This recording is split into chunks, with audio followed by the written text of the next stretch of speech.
when 13-year-old Oliver refused to sit down in Ms. Bennett's classroom. The room fell into a deadly silence. What happened next would forever change Riverside Middle School. When the arrogant teacher wrote a complex calculus problem on the board to humiliate him, she had no idea she was about to unleash a mathematical genius who had been silently suffering abuse at her hands. "This," she announced with a cruel smile, "is a calculus problem for my 11th grade advanced placement class." But why was Oliver really standing? And what dark secret was about to be exposed? The clock had already struck 9:15 when Oliver hurried into Ms. Bennett's math class. His breathing was heavy, his backpack clutched tightly against his chest. "Late again, Oliver." Veronica Bennett's voice cut through the classroom like ice. Her thin lips pressed together in disapproval as she gestured toward his empty seat. "Sit down immediately." Oliver hesitated, his eyes darting nervously around the room. "I'm sorry, Ms. Bennett. Can I stand for today's lesson, please?" Veronika's eyebrows shot up, her face flushing with anger. "Absolutely not. You will sit like everyone else." "But Ms. Bennett, my back," Oliver started to explain, his voice barely audible. "Your back." Veronika's voice rose mockingly. Several students snickered. "Is that today's excuse? First it was a family emergency yesterday. Now it's your back." Oliver's fingers gripped his backpack tighter. The pain from last week's punishment, when Veronica had struck him with a ruler for disrespectful posture, still lingered, making sitting unbearable. But who would believe him? "I said sit down." Veronica slammed her palm against the desk. Oliver flinched but remained standing. "I can't, Ms. Bennett." The classroom fell deadly silent. Veronika's eyes narrowed dangerously. "Well then," she said, her voice suddenly calm in a way that made Oliver's stomach twist. "Since you're so special today, perhaps you'd like to show us how special you truly are." She turned to the whiteboard, erasing the 8th grade algebra problem and replacing it with complicated symbols and equations Oliver had never seen in their class. "This," she announced with a cruel smile, "is a calculus problem for my 11th grade advanced placement class. Since you think you're too good to follow basic instructions, perhaps you can solve this while standing." Laughter erupted across the classroom. Jason, the class clown, made an exaggerated boo-hoo sound. "You have 5 minutes, Veronica said, glancing at her watch, "or it's straight to detention for a week." Oliver stared at the board, his heart pounding. But beneath his fear, something else flickered. Drakagogan. The symbols weren't completely unfamiliar after all. Every Tuesday and Thursday evening for the past year, while his classmates played video games or scrolled through social media, Oliver had been slipping quietly into Riverside Public Library, not for the comic books or the latest young adult novels, but for something that would have surprised everyone who thought they knew him. "Back again, Oliver." Mrs. Hayes, the elderly librarian, would greet him with a knowing smile as he headed straight for the mathematics section. Oliver's fascination with numbers had begun when he was just 7. His father, a construction worker who'd never finished high school, had been measuring for a home project. "Math is the language of the universe, son," he'd said. "Even when people don't make sense, numbers always do." At home, Oliver shared a small apartment with his parents and younger sister. His mother worked double shifts as a nurse's aide while his father took whatever construction jobs he could find. They rarely had time to attend school functions, which only reinforced Veronica Bennett's assumption that they were uninvolved parents. What Ms. Bennett didn't know was that Oliver's bedroom walls weren't covered with basketball posters or superhero movies. Instead, they were adorned with printouts of mathematical theorems and famous equations he discovered online. 3 months ago, Oliver had found something special at the librarian advanced calculus textbook someone had accidentally left on a table. He'd been captivated by the elegant curves of integrals and the logic of derivatives. While the symbols seemed intimidating at first, Oliver discovered they followed patterns he could understand. Using free online videos and math forums, he taught himself the basics of calculus, working through problems late into the night by the dim light of his phone. To avoid waking his sister in their shared bedroom, "Oliver, dinner," his mother's tired voice would call, and he'd quickly hide his math notebooks under his bed, not because he was ashamed, but because he didn't want his parents to worry he was working too hard. Once, his father had caught him. "What's all this, son?" he'd asked, picking up a notebook filled with equations. "Just stuff I'm learning," Oliver had replied nervously. His father had studied the notebook silently, then looked at Oliver with unexpected pride. "You keep going. Your mind is going to take you places my hands never could. After that, his parents supported his interest in their own quiet way, his mother bringing home discarded math workbooks from the hospital's charity drive, his father calculating measurements aloud during his weekend projects, inviting Oliver to double-check his work. Not a single person at school knew about Oliver's mathematical pursuits. At school, he was just another student, invisible except when he was in trouble. But now, standing in front of Ms. Bennett's classroom, staring at an 11th grade calculus problem meant to humiliate him, Oliver's secret was about to be revealed. The classroom had fallen into a hushed silence, broken only by the rhythmic ticking of the wall clock. 25 pairs of eyes focused on Oliver as he stood motionless, staring at the whiteboard. Several students exchanged knowing smirks. They'd all been victims of Veronica Bennett's public humiliations before, and now it was Oliver's turn. For minutes left, Veronica announced loudly, her voice dripping with satisfaction.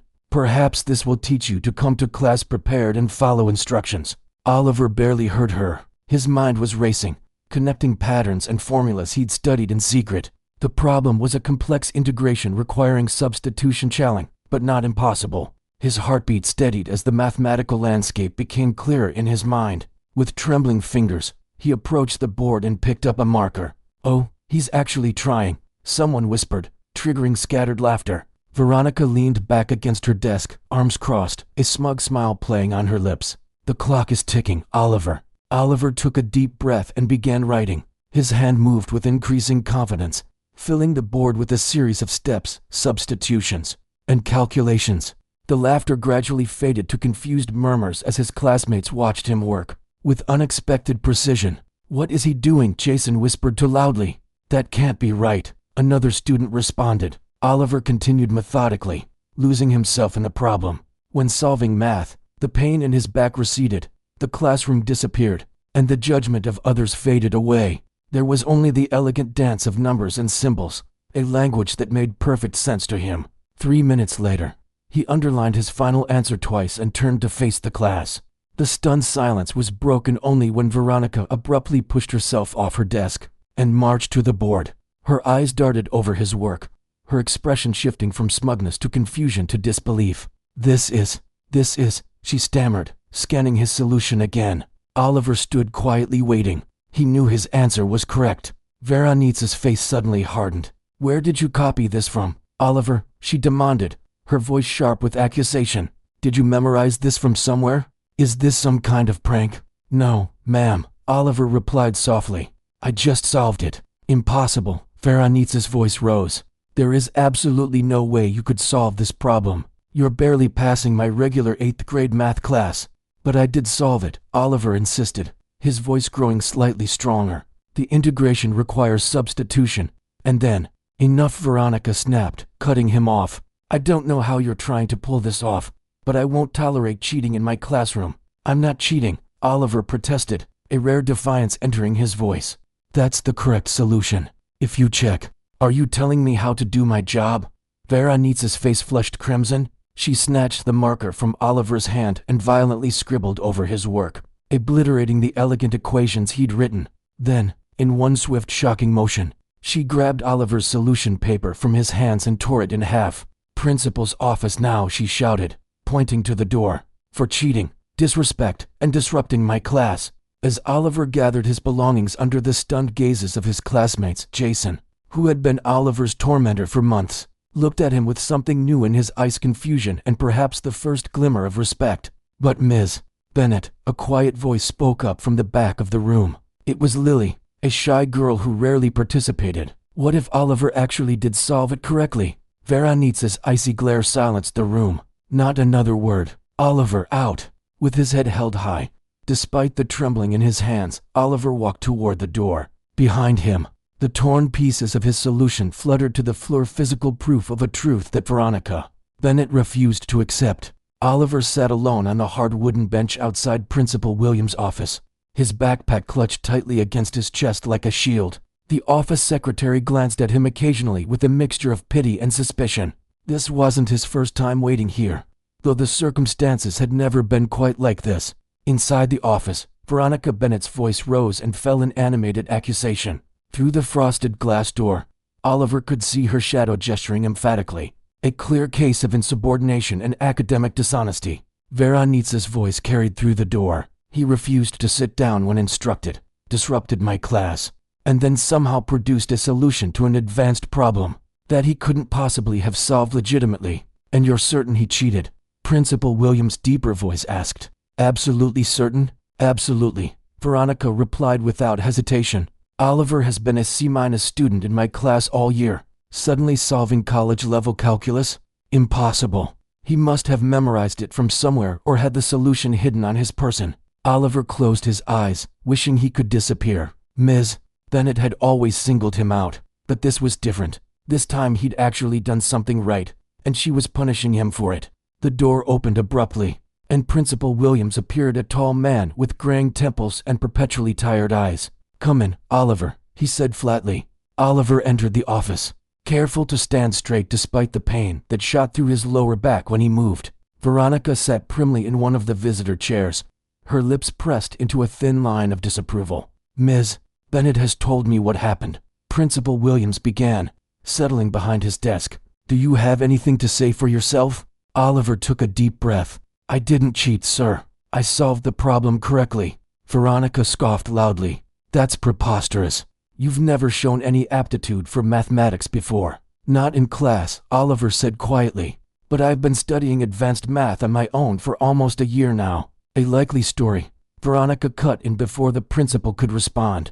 And I suppose next you'll tell us you're secretly a NASA scientist too. Principal Williams held up a hand to silence her. Oliver, why were you refusing to sit down in class? Oliver hesitated, his eyes flickering toward Miss Bennett. The truth, please, Principal Williams prompted. My back hurts, Oliver said, his voice barely audible. From last week when what? Principal Williams leaned forward. Oliver's eyes met Miss Bennett's, and the warning in them was clear. I fell, he finished lamely, dropping his gaze to the floor. He's lying, Veronica interjected smoothly. This is clearly an elaborate excuse to justify his disruptive behavior. First refusing to sit, then this cheating incident. It's all designed to seek attention. Principal Williams studied Oliver for a long moment. Ms.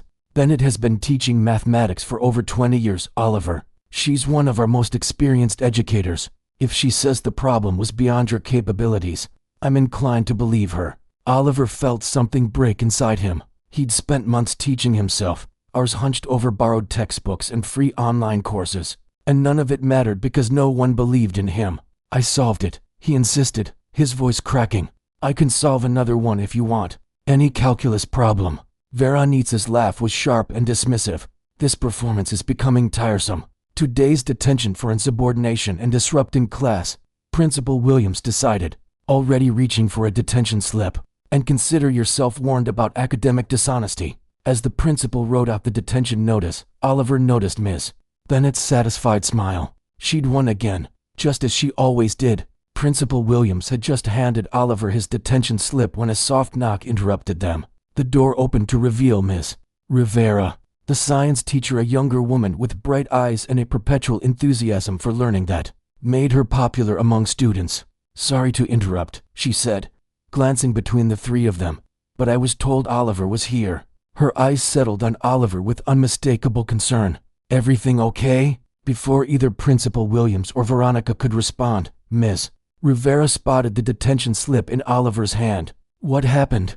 Just a disciplinary matter, Elena, Veronica said dismissively. Nothing that concerns the science department. Ms. Rivera raised an eyebrow. Actually, if it involves one of my best students, it does concern me. Best student, Veronica scoffed. Oliver. Yes, Ms. Rivera replied firmly. She turned to Principal Williams. What exactly is he being punished for? Principal Williams cleared his throat uncomfortably. Ms. Bennett says he was disruptive in class and then attempted to cheat on a calculus problem she gave him as a teaching moment. Ms. Rivera's eyes widened. Calculus. And you think he cheated? She turned to Oliver. Was this related to your science fair project from last spring? Oliver nodded slightly, hope flickering in his eyes for the first time since entering the principal's office. What science fair project? Principal Williams asked, frowning. Ms. Rivera smiled. Oliver's project on mathematical modeling of plant growth patterns. It won third place overall, but first in the mathematics category. It included differential equations that most high school seniors would struggle with. Veronica's mouth opened slightly, but no words came out. I discovered Oliver's mathematical talents last year, Miss. Rivera continued. He was using advanced formulas in his lab reports that weren't part of our curriculum. When I asked him about it, he showed me some of his independent work. She turned to Oliver. You're still keeping those notebooks, right? Oliver nodded again, more confidently. That's not possible, Veronica finally managed. He's barely passing my class. Because your class bores him, Miss. Rivera replied bluntly. No offense, Veronica, but Oliver is working at a much higher level than what you're teaching. Principal Williams looked bewildered. Why wasn't this brought to my attention before? Oliver asked me not to make a big deal of it, Miss.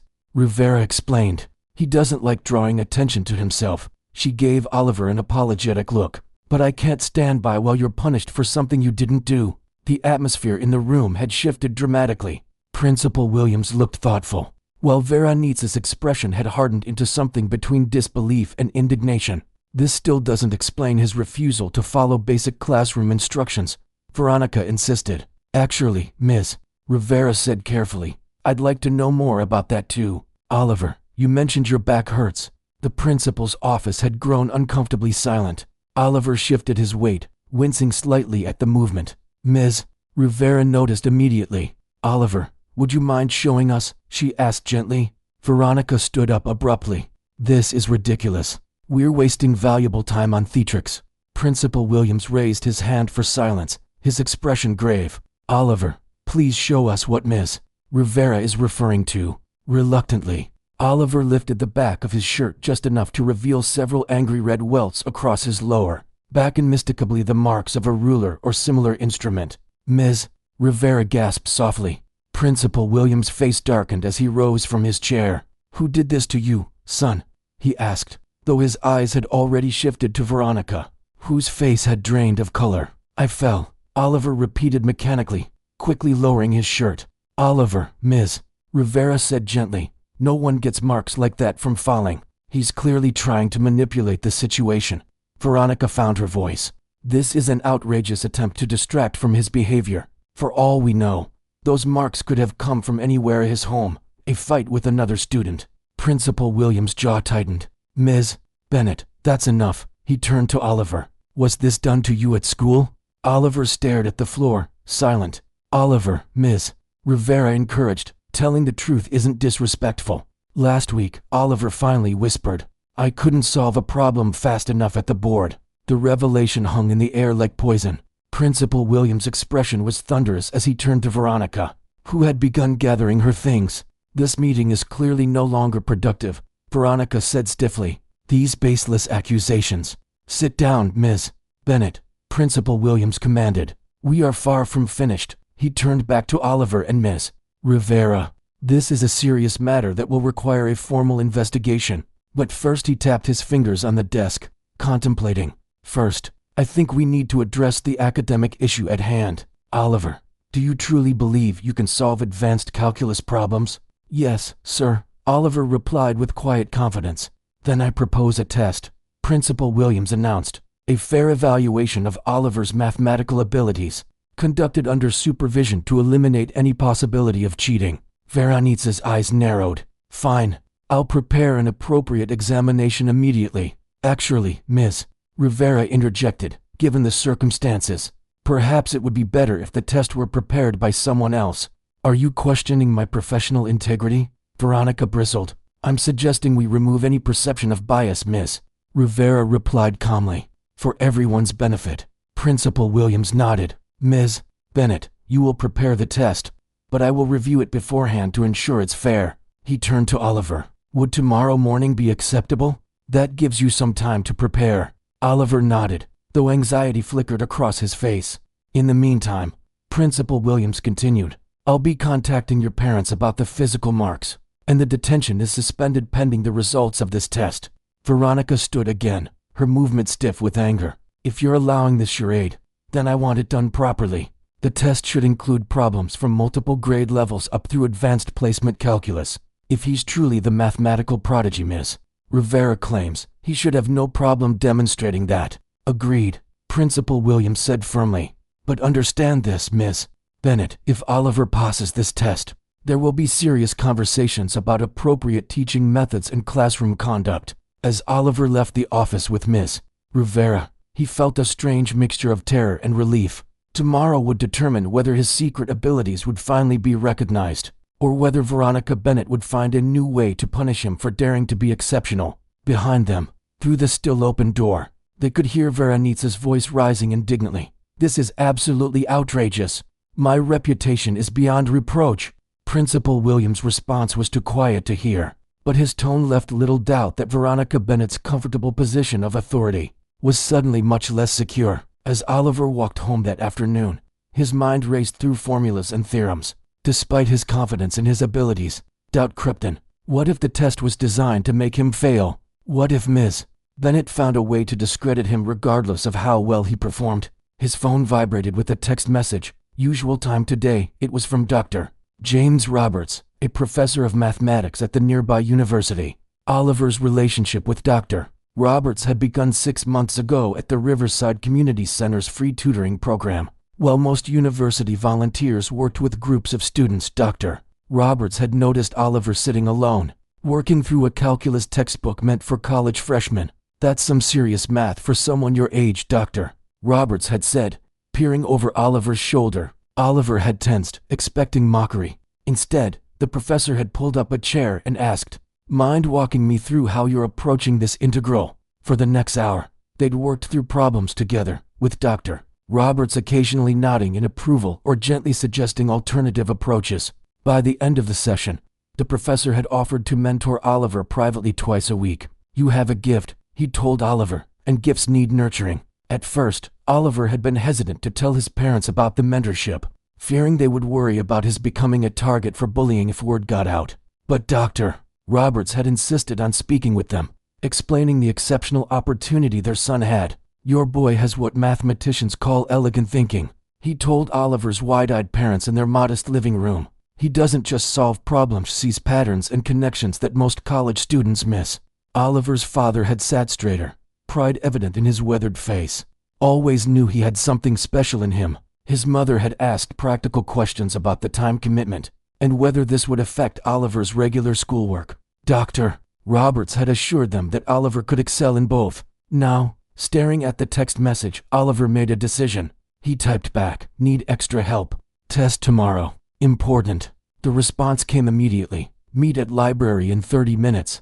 That evening, Oliver and Dr. Roberts sat at a corner table in the public library, surrounded by open textbooks and notepads filled with equations. "So your teacher finally discovered what you can do," Dr. Roberts said, his dark eyes twinkling behind wire-rimmed glasses. At 58, with salt-and-pepper hair and a trimmed beard, he carried himself with the quiet confidence of someone who had spent a lifetime pursuing knowledge. "Not exactly," Oliver replied, explaining the humiliating classroom incident and its unexpected aftermath. Dr. Roberts' expression darkened when Oliver mentioned the welts on his back. "That's abuse, Oliver.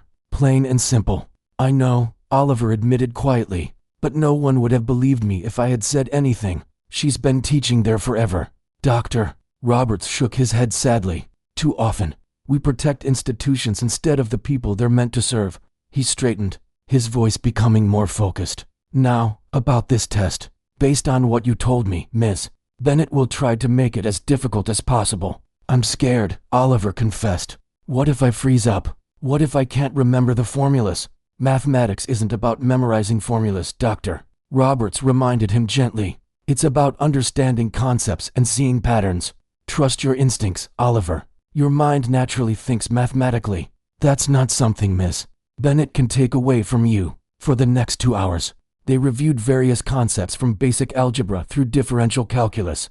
Dr. Roberts didn't drill Oliver on specific problems, but instead focused on strengthening his conceptual understanding and problem-solving approaches. As they packed up their books, Dr. Roberts hesitated. "Oliver, would you like me to come to your school tomorrow? Not for the test itself, that's your moment to shine, but afterward, to help explain your abilities to your principal." Oliver looked up in surprise. "You do that?"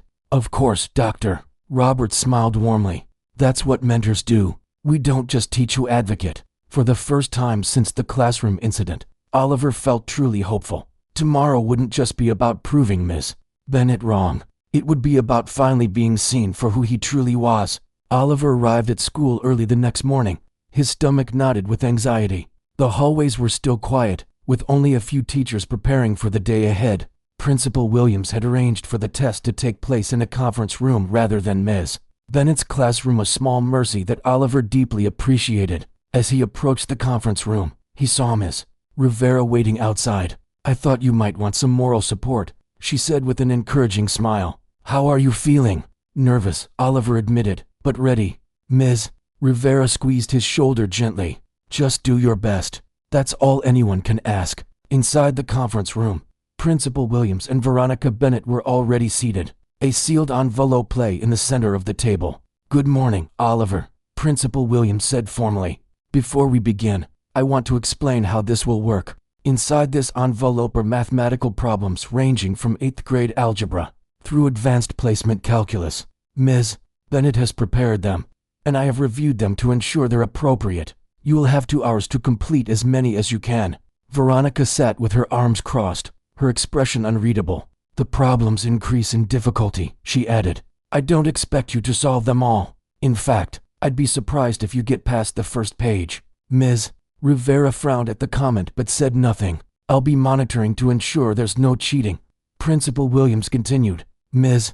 Bennett and Ms. Rivera will wait outside. Are there any questions before we begin?" Oliver shook his head, taking a seat at the table. "Then let's proceed." Principal Williams broke the seal on the envelope and placed the test papers in front of Oliver, along with several sharpened pencils and a calculator. "You may begin." As the 2 teachers left the room, Oliver took a deep breath and looked at the first problem. It was a simple algebraic equation, insultingly easy. He solved it in seconds and moved to the next. The first page contained standard 8th grade problems that Oliver completed in less than 5 minutes. The second page featured more complex algebra and basic trigonometry, still well within his comfort zone. By the third page, the problems had advanced to pre-calculus.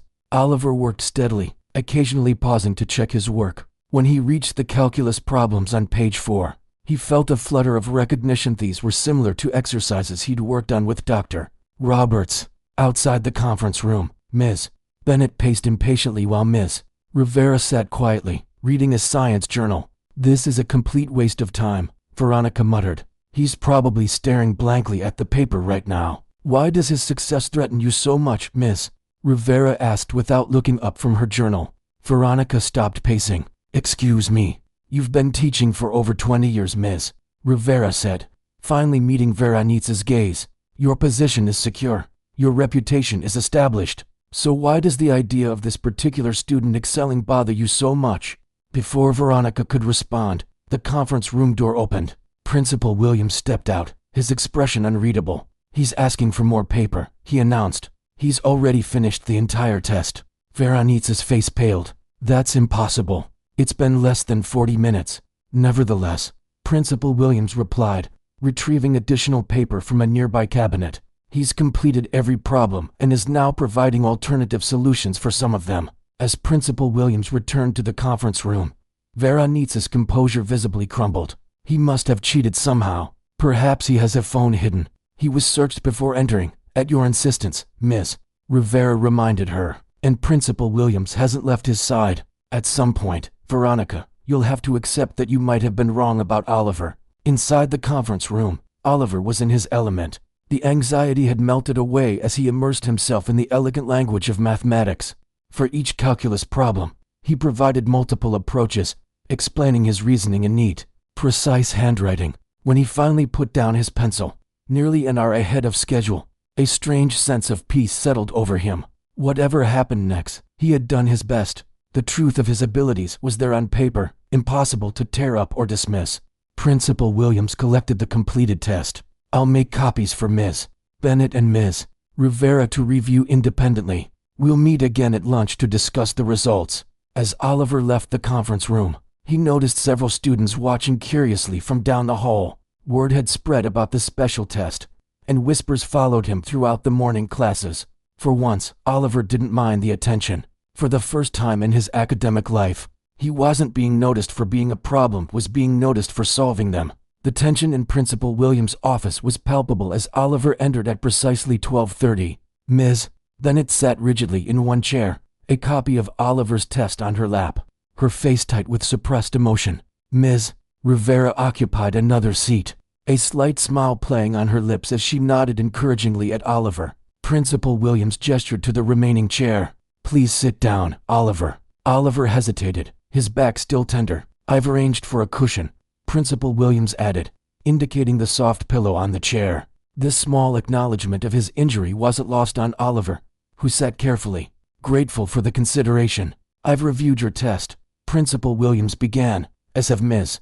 Bennett and Ms. Rivera. Before we discuss the results, do you have anything you'd like to say?" Oliver glanced at Ms. Bennett, whose lips were pressed into a thin line. "No, sir," he replied quietly. "The work speaks for itself." "Indeed it does," Principal Williams agreed, picking up his copy of the test. "You not only answered every question correctly, but provided multiple solution methods for the advanced problems.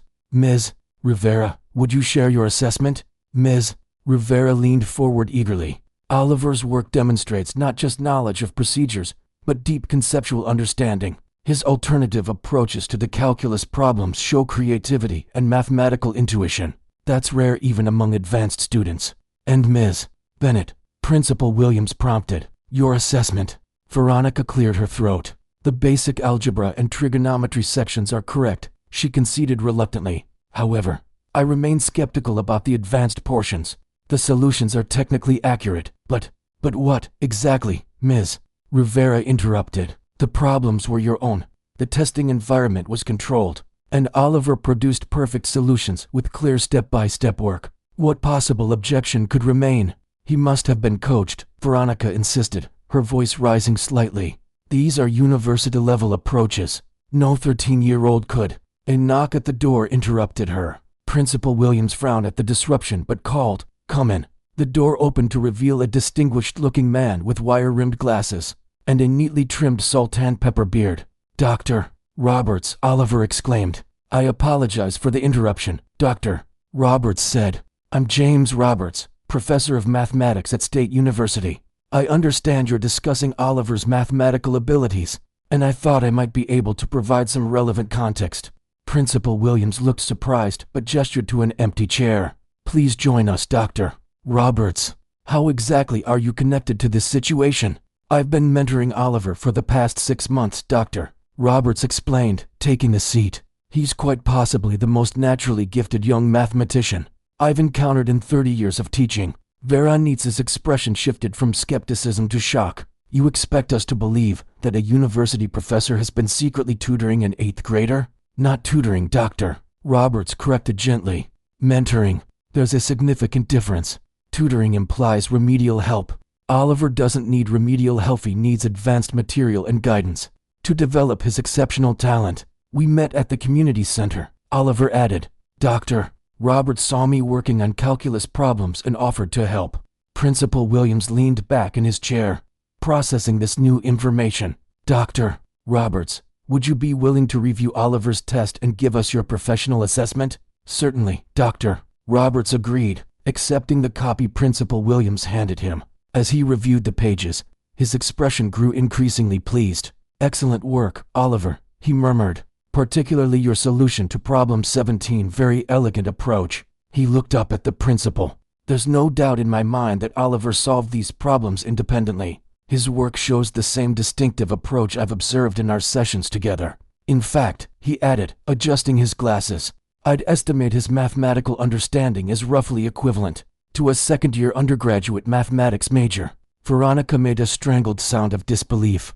"This is absurd. Yesterday he was just another student, and today we're supposed to believe he's some kind of prodigy?" "He was never just another student," Dr. Roberts said firmly. "He was a gifted young man whose abilities went unrecognized and, worse, were actively dismissed by an educational system that should have nurtured them." The silence that followed was broken by Principal Williams. "I believe we have sufficient evidence to conclude that Oliver's mathematical abilities are indeed exceptional and that his solution to Ms. Bennett's classroom challenge yesterday was legitimate." He turned to Oliver. I owe you an apology for not believing you initially. The school has failed you in this regard, and for that, I am truly sorry. For Oliver, those words simple acknowledgement of the truth meant more than any accolade. He nodded, blinking back unexpected tears. What happens now, Miss? Rivera asked, voicing the question on everyone's mind. Principal Williams straightened in his chair. First, we need to develop an appropriate educational plan for Oliver that challenges him at his actual level of ability. Second, his gaze shifted to Veronica, who had gone very still. We need to address the serious allegations of physical punishment. Those marks could have come from anywhere. Veronica protested weakly. There's no proof. There will be an investigation, Principal Williams stated firmly, and I'll be speaking with Oliver's parents this afternoon. He turned back to Oliver and Dr. Roberts. Thank you both for your patience through this process. Dr. Roberts, would you be willing to continue working with our school to support Oliver's development? It would be my privilege, Dr. Roberts replied warmly. As they left the office, Veronica remained behind, her carefully constructed world beginning to crumble around her. Word of Oliver's extraordinary mathematical abilities spread through Riverside Middle School like wildfire. By the following morning, students who had previously ignored him now stared openly as he walked through the hallways. Some approached with curious questions, while others, including Jason, offered awkward apologies for past behavior. Is it true you can do college math? Jason asked during lunch period, sliding onto the bench across from Oliver. Everyone's talking about it. Before Oliver could answer, 3 more students joined their table, something that had never happened before. My brother's in calculus at the high school, one girl said. He didn't believe me when I told him about you, so he sent this problem. She pushed a notebook toward Oliver. He says it's super hard. Oliver glanced at it and smiled slightly. It's a partial differential equation, not that complicated, actually. He picked up a pencil and began working through the solution, explaining each step as the growing crowd of students watched in amazement. Meanwhile, in the administrative wing of the school, a more serious conversation was taking place. Oliver's parents sat across from Principal Williams, their expressions a mixture of anger and resolve, as they viewed the photographs of their son's injuries taken by the school nurse. We trusted this school with our son, Mr. Oliver said, his voice tight with controlled rage. We worked extra shifts to live in this district because the schools were supposed to be better. And this is how our boy was treated. Mrs. Oliver, still in her nurse's aide uniform from her morning shift, wiped away a tear. All those times he didn't want to go to school. He never told us why. We thought maybe he was being bullied by other kids. But never. Her voice trailed off. I understand your anger, Principal Williams said gravely, and you have every right to it. We've already begun a formal investigation, and Ms. Bennett has been placed on administrative leave pending the outcome. That's not enough, Mr. Oliver insisted. She struck our child repeatedly and then tried to humiliate him when he showed his true abilities. We're also implementing immediate policy changes, Principal Williams assured them, including a strict prohibition against any form of physical discipline and mandatory reporting of all disciplinary actions. But most importantly, we're establishing a proper academic plan for Oliver. He slid a folder across the desk. Dr. Roberts has helped us draft this proposal. It includes advanced mathematics classes at the high school 3 mornings a week, continued mentorship with Dr. Roberts, and modified assignments in his regular classes to better engage his abilities. Mrs. Oliver opened the folder, scanning the contents with wide eyes. This is more than we ever imagined possible for him. Your son has extraordinary gifts, Principal Williams said sincerely, gifts that our school failed to recognize and nurture. I'm committed to ensuring that doesn't happen again to Oliver and not to any other student. As the meeting continued, Veronica Bennett sat alone in her empty apartment, staring at the formal notice of investigation on her coffee table. 27 years of teaching, a spotless record, and now this. The carefully constructed image she'd maintained respected educator. The authority figure was crumbling beneath the weight of her own actions. Her phone rang for the 5th time that morning. Another colleague, no doubt calling to express shock or, worse, quiet support in that way that acknowledged wrongdoing while trying to minimize it. She ignored it. The truth was, Veronica had recognized Oliver's intelligence from the beginning. It had unsettled her, threatened her. In her classroom, excellence was meant to come through years of disciplined study and respect for authority, not from some innate gift possessed by a quiet boy from a working-class family. who sometimes missed homework because his parents couldn't help him. A knock at her door startled her from her thoughts. She opened it to find Dr. Roberts standing in the hallway, his expression somber. "Dr. Roberts," she said stiffly, "if you've come to gloat, I've come to understand." He interrupted gently. "May I come in?" Reluctantly, she stepped aside. Dr. Roberts entered, declining her mechanical offer of coffee. "I've been teaching for over 30 years, he began, settling into her armchair. "I've seen thousands of students. Some struggle, some excel, but a few pass something extraordinary. Oliver is one of those rare students. So everyone keeps telling me," Veronica replied bitterly. "What I can't understand, Dr. Roberts continued as if she hadn't spoken, "is why you felt threatened by that way you needed to diminish his light rather than help it shine." Veronica's carefully maintained composure finally cracked. "Because he made a mockery of everything I believe about education.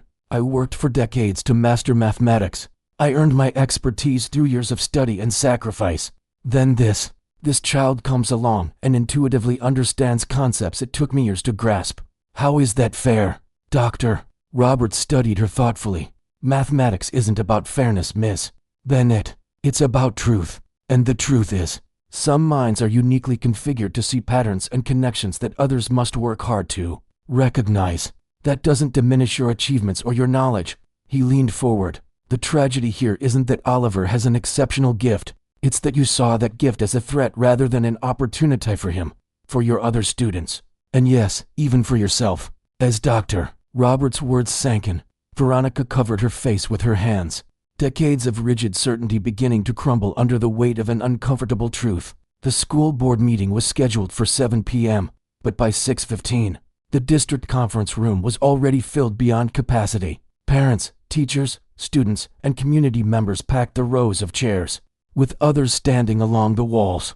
Local news reporters had set up cameras at the back of the room. Oliver's story had leaked to the media, triggering community outrage and calls for accountability. Oliver sat with his parents in the front row, uncomfortable with the attention but bolstered by Dr. Roberts' reassuring presence beside him. Behind them sat Miss Rivera and a group of teachers who had come to show their support. At precisely 7 o'clock, the 5 members of the school board entered and took their seats at the elevated table. At the front of the room, Board President Eleanor Washington, a stern-looking woman with decades of educational experience, called the meeting to order. "Tonight's agenda has been modified to address the serious allegations that have emerged at Riverside Middle School," she announced.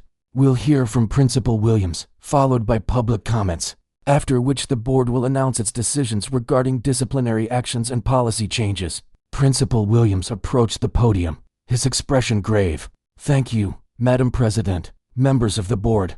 What I share tonight is deeply troubling, but necessary for transparency and healing." He proceeded to detail the events surrounding Oliver's case, from the classroom humiliation to the discovery of physical abuse, to the revelation of Oliver's extraordinary mathematical talents.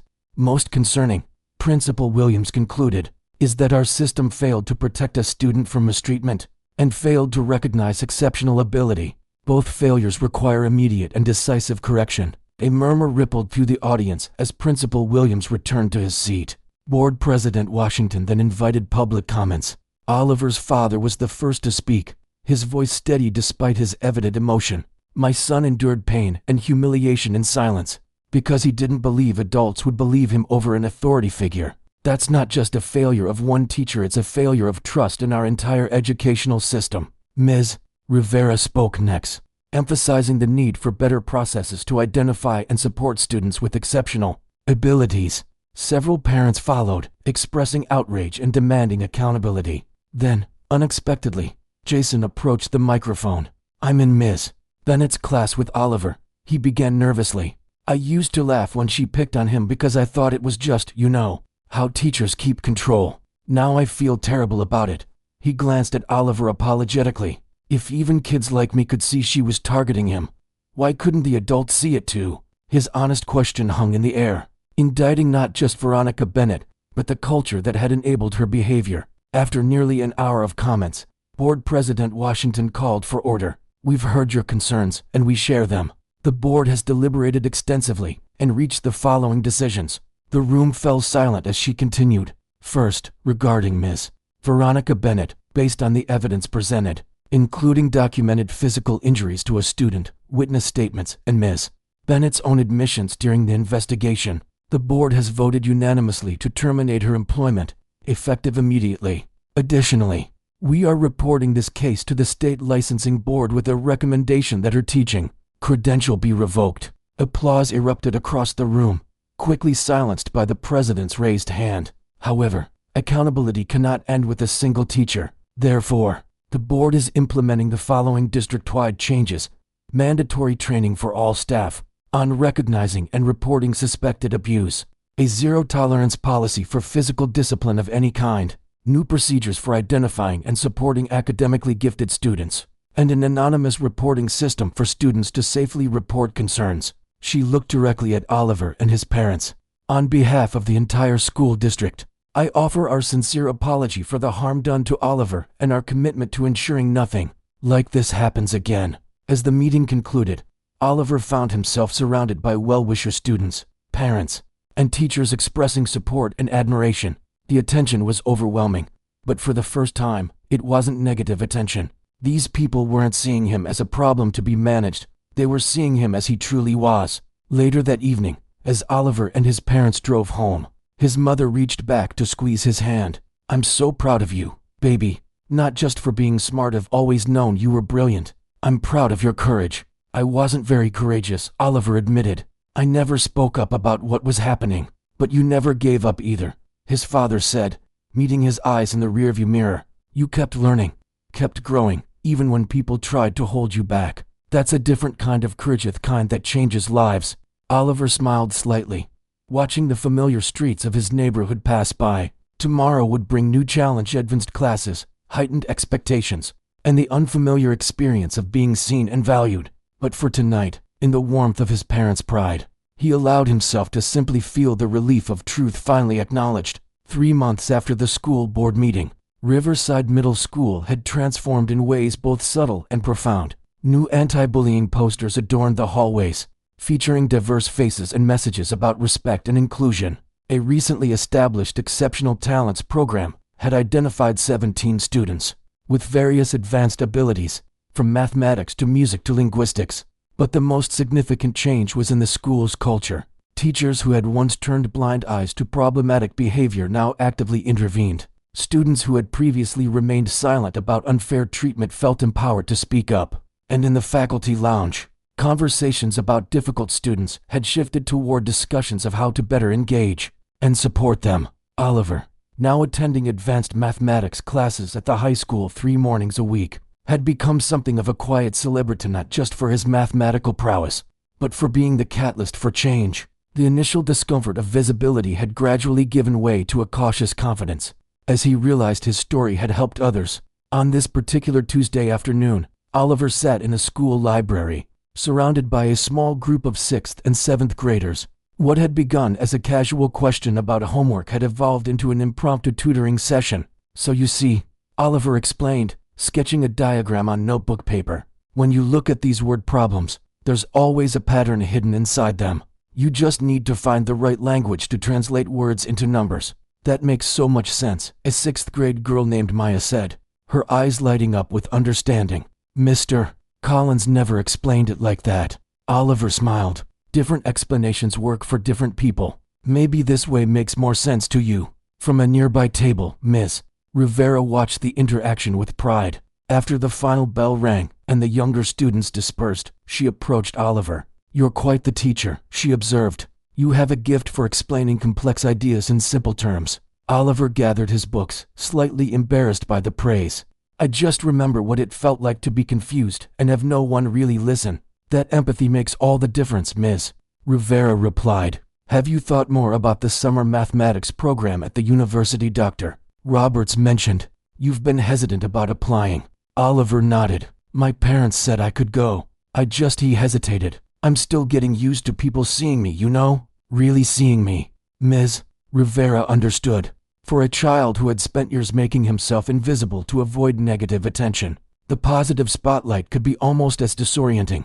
"Take it at your own pace," she advised. "Just don't let old fears limit new possibilities." As they walked out of the library, they passed the classroom that had once been Veronica Bennett's. It now belonged to Mr. Patel, a young teacher whose enthusiasm and inclusive teaching style had quickly made him popular with students.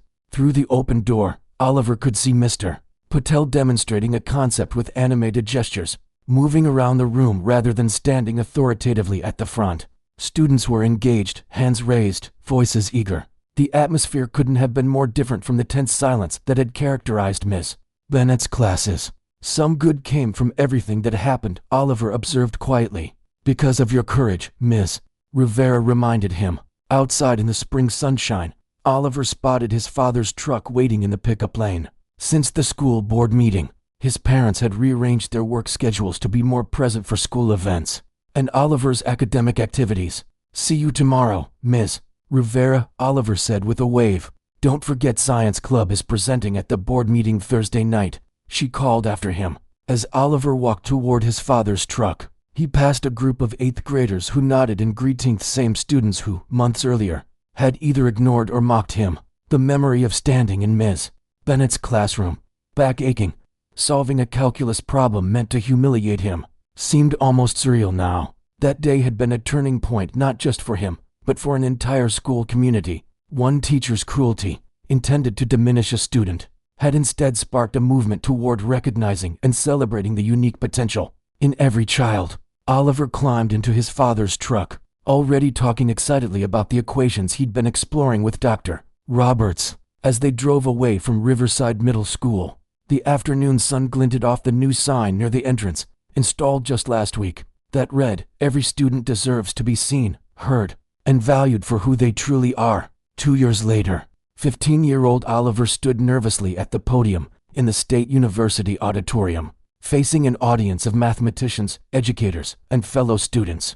At Dr. Roberts' encouragement, he had submitted a paper on number theory to the Young Mathematicians Conference and had been selected as one of the keynote speakers.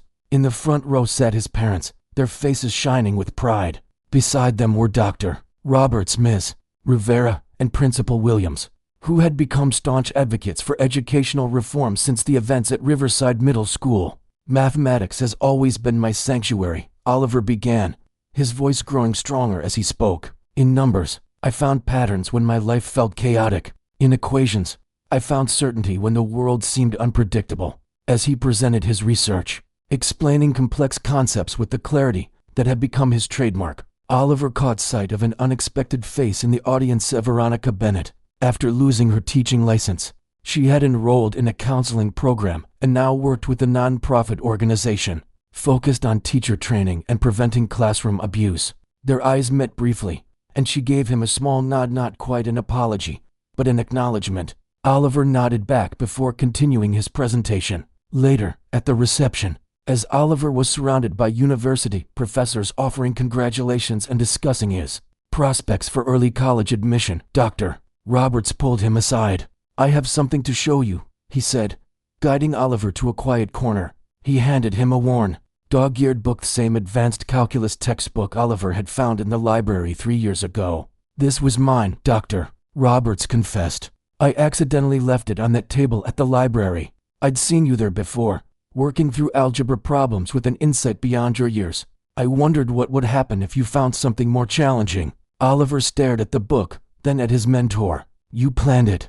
Dr. Roberts smiled. "Let's say I created an opportunity, but you're the one who seized it. That's the thing about talent, Oliver. It needs both opportunity and nurturing to flourish. Too many brilliant minds are lost because they never find either." Oliver ran his fingers over the book's cover, thinking of all that had happened since he first opened it, pain and struggle, but also the growth and triumph. "What's next for you?" Dr.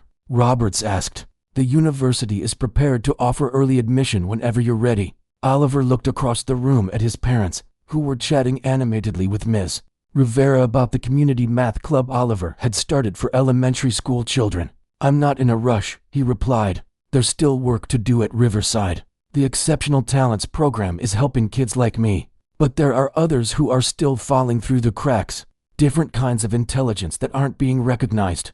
Dr. Roberts nodded approvingly. "Using your experience to help others, that's the mark of true wisdom, not just intelligence." As Oliver rejoined his parents, He reflected on how far he had come from the scared boy who stood trembling before Miss Bennett's calculus problem. That day, he had been fighting for recognition. Now, he was working to ensure others wouldn't have to fight so hard to be seen. The equation of his life was still unfolding, complex, challenging, but increasingly beautiful in its solution. When we fail to see the potential in every child, we don't just harm that child, rob our entire community of their unique gifts. Oliver's story reminds us that brilliance comes in many forms and from unexpected places. It challenges us to question our assumptions, advocate for those without a voice, and build educational spaces where all students can thrive. Every child deserves the opportunity to shine in their own way, supported by educators who recognize that teaching is not about power, but about nurturing potential. In the end, the most important lesson is not found in any textbook, but in the courage to stand up for truth, and the wisdom to see beyond appearances to the remarkable capabilities that lie within each young mind.